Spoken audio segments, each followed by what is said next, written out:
While the Kings are looking to rebuild, their Northern California counterparts in the Bay Area are trying to maintain. Here's a current glimpse at Golden State's roster while Jimmy Butler is, of course, recovering from his ACL injury, and Moses Moody is also expected to miss significant time.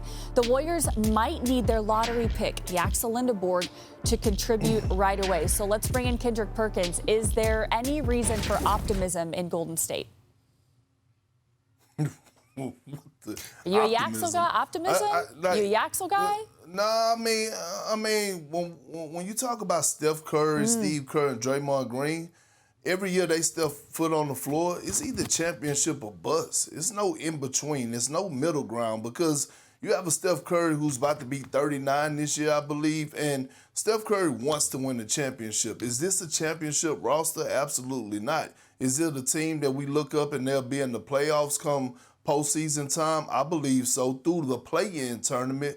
But again, the Warriors know that it's time to upgrade. It's time to move some pieces. We don't know what Jimmy Butler is going to look like. I thought at times it was too many lows and not enough highs last season when it came to the production from Pajipski. So again, if it was just a team trying to get in the playoffs, then I'd say, yeah, you could be optimistic. But this is a team that's trying to win a title and trying to get out of a tough Western Conference. Yeah, both Steve Kerr and Steph Curry have basically said it isn't necessarily championship or bust right now. They've been on the record kind of saying that. I'd look at the small forward position. I think Jimmy Butler's awaited arrival potentially in February could, if he can get back anywhere near the form, could change it. But until then, Yaxel Lindeberg's probably going to start. We've talked about it. I mean, it's the appeal of drafting him was the ready-made, contributing wing. And if he can, I don't want to say explode early in the season, but if he can just be like a very capable 35-minute per night guy and they stay healthy, that's the big thing with this team. I don't see why they couldn't float, above water and then get Jimmy Butler back. I think the one thing when I look at Big Yax is he's NBA ready. He's 24 years old. He is NBA ready. I talked to Mike Boynton in the combine, and the playoffs were happening. He said this young man could be playing right now in the playoffs, and this is exactly why. If you take a look at this is Cam Boozer guarding him. One-on-one, he can go through the contact. He can finish at the rim. The versatility in his game is what allows him to be NBA ready. Right here, if he can just do this, playing alongside of Draymond and Steph Curry, to be able to create a shot off the bounce, step back tray in your face, automatic money. If he can do that consistently, now he provides another level of offense. But this right here, he's just a winner. He makes the right play time and time again. Off of the bounce, now can see the floor, playing with the shooter, right? He's going to have a lot of space, a lot of open opportunities for shooters to be able to get wide open shots. I mean, Yaxel Lindeborg, when you talk about an ultimate winner, everywhere he's gone, he has won. He has contributed. He is physically ready, not only in terms of his actual game, but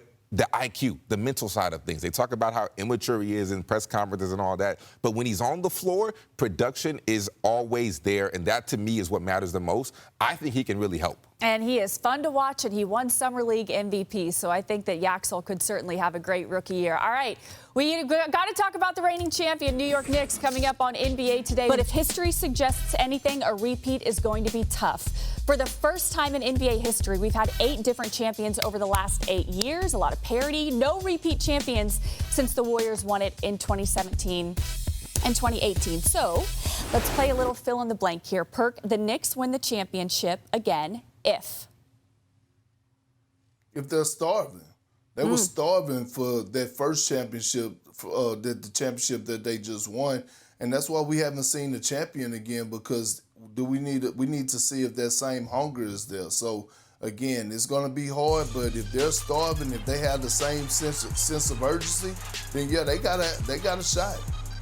To me, the Knicks win the championship if God is on their side. And this is not a knock to the Knicks, but the East is a bloodbath. So to even get there is going to be extremely tough with what you've seen Miami do, with what you've seen Toronto potentially do. It's going to be tough to get there. So if God's on their side, they can win the championship again. How about if playoff Cat remains? I think, that was one thing that, talking to people around the league in the playoffs that surprised them was the passing, the defense, the buy-in, the willingness of Cat to play the game. They needed him to play from a winning perspective. So if he, continues that buy-in into next season, and I'm wondering about his extension talks, they'll have a great shot. Yeah, they will have a great shot. If you take inventory of the season, the Knicks winning the championship. All right, guys, what a great edition of NBA Today. We will see you all tomorrow.